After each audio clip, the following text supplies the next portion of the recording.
de cualquier lugar. Hagan lo que quieran, pero escuchen. Pórtense bien. Un permanente llamado a la solidaridad de la inteligencia.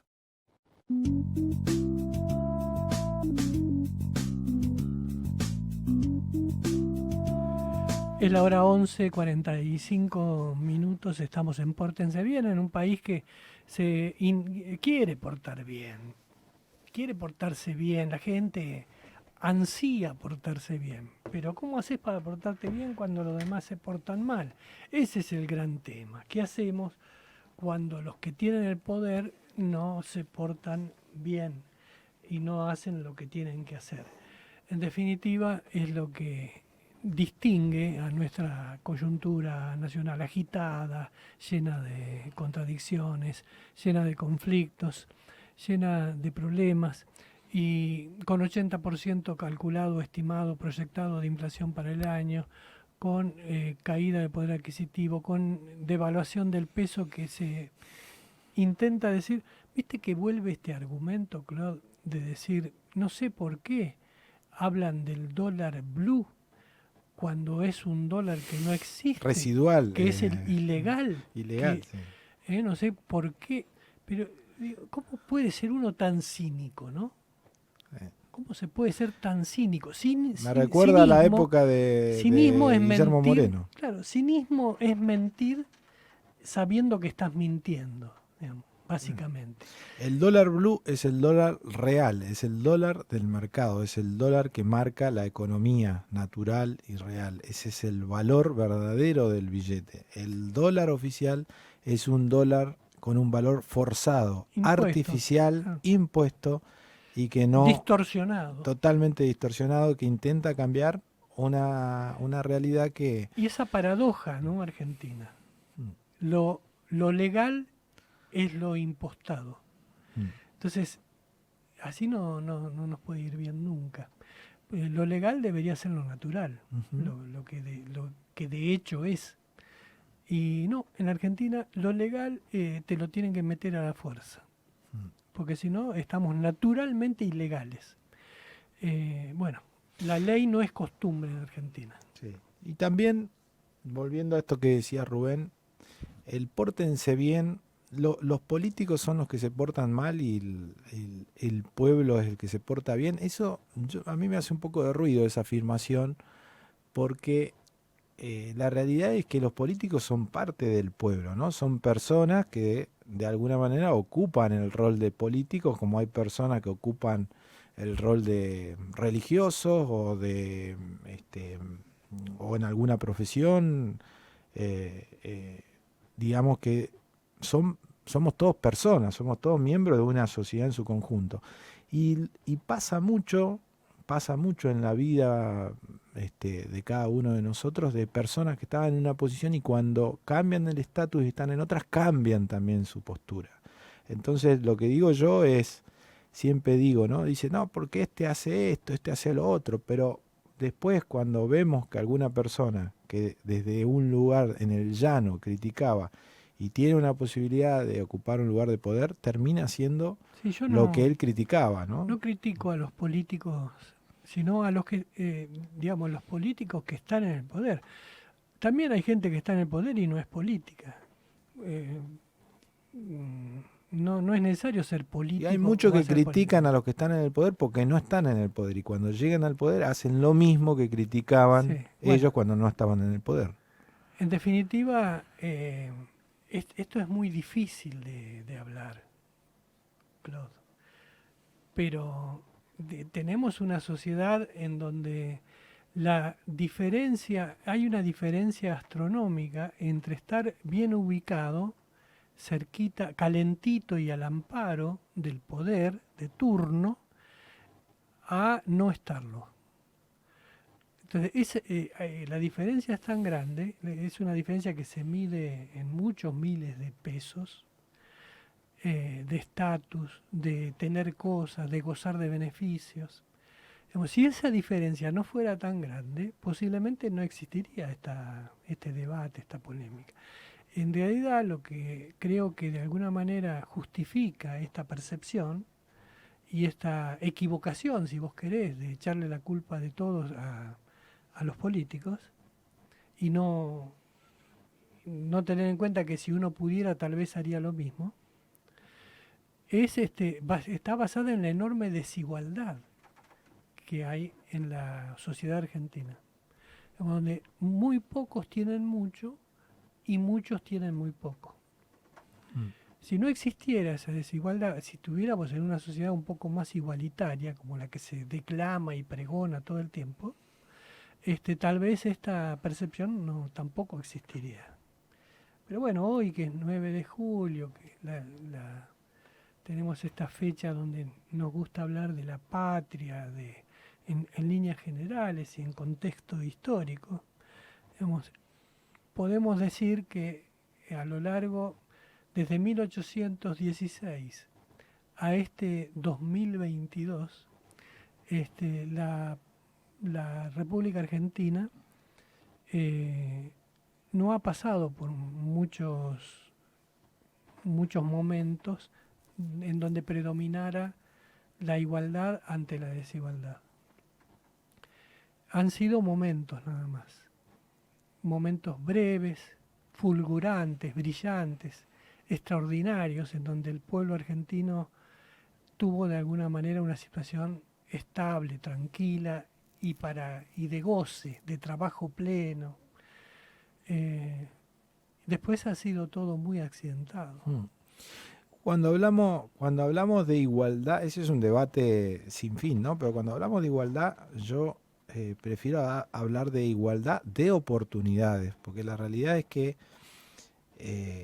todos tomamos decisiones todo el tiempo sobre el rumbo de nuestras vidas. Entonces, no se puede pretender una igualdad cuando las personas toman todo el tiempo caminos diferentes. Entonces, acá entra en juego de manera paralela un tema que ha sido discutido mucho entre oficialismo y oposición, que es la meritocracia.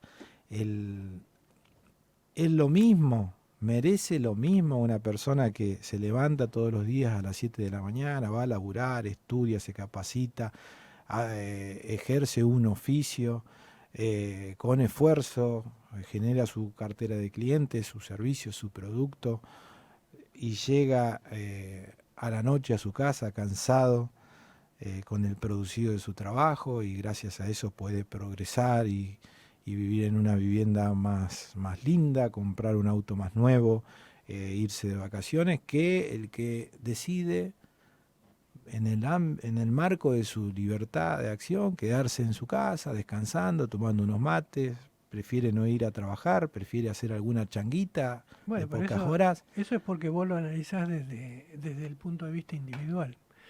Pero si lo analizás como sociedad, y no desde el individuo, sino desde lo social, te encontrás, por ejemplo, con los jubilados. O sea, ¿el jubilado puede elegir en Argentina cómo jubilarse? No. El jubilado agarra la jubilación que le dan, que le confiere el Estado. Está obligado a aportar a una determinada caja según donde trabaje. Y después, cuando se jubila, recibe una jubilación que es fijada por el cálculo que hace el Estado sin que él tenga ningún derecho Bueno, Entonces, ¿cuál es la situación objetiva que hay acá?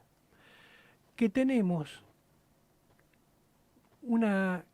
millones de argentinos que que tienen diferentes situaciones, pero que no han sido dictadas por lo que han hecho ellos, sino por lo que el Estado y la Convención ha decidido, el sistema jubilatorio ha decidido. Entonces tenés la famosa contradicción, digamos, mediática y actual, de que Cristina Kirchner cobra 4.022.000 pesos de jubilación por mes y un jubilado con la mínima cobra 37.000 pesos por mes. Entonces, de 37.000 a 4 millones hay una distancia sideral. En el medio de esos dos extremos, de los 4 millones a los 37.000, hay una gama de gradualidades, ¿no? distintas. Nadie es igual a nadie, salvo los que están mal. Y los que están mal son, a su vez, la mayoría de los jubilados en Argentina. Bueno, pero discúlpame, Rubén, Entonces, ¿qué pero tiene no. que ver ahí? Digamos, yo jubilado me levanto a las 7 de la mañana. O sea, empezás a describir la situación desde el individuo y no vas a encontrar ninguna explicación a la situación esta. Bueno, pero a ver, el sistema jubilatorio se basa en una ecuación matemática eh, que es muy simple. Los trabajadores activos hacen aportes y los empleadores hacen aportes para que los que ya se jubilaron vayan cobrando y eso se va retroalimentando y a medida que va pasando el tiempo los activos pasan a ser pasivos y los nuevos activos financian los pasivos actuales. Entonces, cuando esa ecuación matemática es manipulada por la política y se incorporan millones de jubilados que no aportaron durante años, se produce una degradación del sistema Bueno, pero ¿qué tiene que que ver? impide, Por eso, ¿qué bueno, tiene que ver el individuo ahí? O sea, ¿qué hice? bueno, ¿Qué gané yo bueno, levantándome temprano y so- rompiéndome el orto trabajando? el jubilado, los jubilados que están viviendo esa injusticia son víctimas de la demagogia política que Ujú. Entonces, tiene la impronta esa de la igualdad. tienen la culpa los políticos. Sí, y los políticos son los que deciden el rumbo del país. Y entonces cuando se manipula el sistema jubilatorio, después las jubilaciones caen en esto, ¿no? En una injusticia donde hay un montón de jubilados que no perciben una jubilación digna. ¿Por qué? Porque se ha manipulado el sistema y porque el sistema no se puede financiar. ¿Por qué? Porque se han incorporado miles de jubilados nuevos sin que hayan hecho los aportes Sí. que corresponden. Ahora, yo te digo esto, aunque no ocurriera eso, digamos, y no se hubiera aplicado esa política demagógica de jubilar a gente sin aportes y demás, la situación igual implicaría una enorme desigualdad entre determinados jubilados, que son la mayoría, y determinados jubilados que tienen algún tipo de ventaja producida por una legislación específica. Exacto, sí, eso es verdad. Entonces no hay digamos, no se propicia una situación de equiparar hacia arriba, sino que hay una situación que empuja todo el tiempo a la mediocridad y al estar al filo de la no subsistencia. Le vamos a pedir a nuestro productor Julián y a Paz Gómez que para el sábado que viene podamos entrevistar a algún especialista en el régimen previsional, jubilatorio, para que nos explique bien cómo es el funcionamiento del ¿Sabe? sistema. El que más ha estudiado este tema de acá en Neuquén es Mario Pilati. Un tipo que sabe muchísimo de economía, que ha sido político, que ha sido funcionario, que ha sido diputado, y que ha pasado por todos lados, pero que esencialmente es licenciado en economía. Y especializado en el tema jubilaciones. Bueno, entonces ya está, nuestra producción está escuchando en vivo y en directo, ya tenemos pautada la primera nota para la semana que viene, con preferencia a Mario Pilati o alguien que Sí, pueda, especializado en jubilaciones. sí, que pueda dar luz a este debate que es muy interesante y que tiene distintas aristas. Bueno, son las 12 del mediodía, le contamos a nuestra audiencia que teníamos la esperanza de poder charlar con Marcos Kopman sobre el acto de ayer, sobre esta irrupción de los padres de los niños presuntamente abusados en el jardín, que tuvo como un toque, digamos, de distinción en el acto, porque fue un momento muy emotivo, muy tenso, por supuesto la situación lo amerita, y bueno, queríamos charlar un poco de él, de política, y bueno, pero se hizo imposible porque está todavía en una reunión que se le ha retrasado, así que lo dejaremos para los próximos programas. Bueno, sin más que decir, hasta el próximo sábado. Hasta el próximo sábado, muchísimas gracias. Esto fue Pórtense Bien, con Claude Staikos y Rubén Boschi. Un llamado a la solidaridad de la inteligencia. ¿El puente está cortado? ¿Cuándo